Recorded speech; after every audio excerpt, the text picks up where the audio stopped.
And so imagine you're in your messy bedroom, you know, and you're sitting on the edge of the bed trying to have an honest dialogue with yourself. And the little voice says, you know, it's pretty disgusting in here.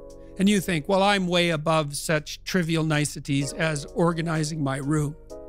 It's like, well, that's pride. That's arrogance. If you're above organizing what's actually yours, how in the world are you ever going to organize anything else? And so you get on your knees and you think, well, it's time to, you know, take a brush to the toilet. And maybe that's where you start. And so, and that works, like that works. You start making those micro improvements, like real micro improvements, real on the ground, actual micro improvements to things you know that are wrong, you'll improve unbelievably rapidly. We're built to walk uphill. And when you reach the pinnacle of the hill, you want to stop and appreciate the vision. But the next thing you want is a higher hill in the distance, because it's the uphill climb that it's from the uphill climb that we derive our value. And I mean this technically. So almost all the positive emotion we feel, especially the emotion that fills us with enthusiasm, and that's to be filled with the Spirit of God, by the way, because that's what enthusiasm means. That's experienced in relationship to a goal.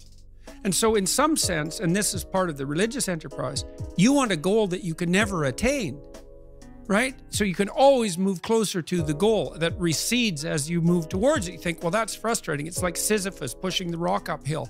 But it's not, because as you pursue that goal, you put yourself together and your life does get better and richer and more abundant. And that's why the highest levels of virtue and goal are in some sense transcendent. You want them to be above everything you're doing so you can continually move towards something that's more sublime and better. That's what you are. You're here to live, not to sleep.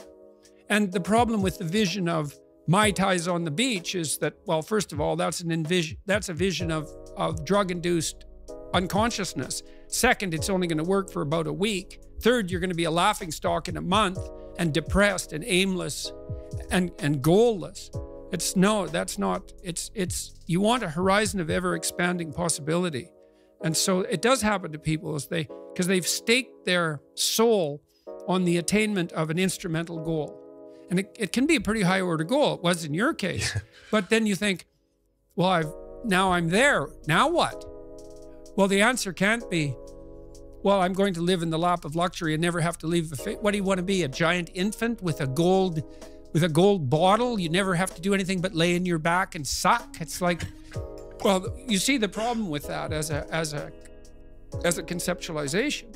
It's no, you want to be like an active warrior moving uphill with your sword in hand. And that's dynamic, that's exciting. And that's why so many young men disappear into video games. That's all acted out in the video game. So they have to act that out in their own life. Not that I despise video games, because I don't, but they're not a substitute for life. They might be good training under some conditions for life. So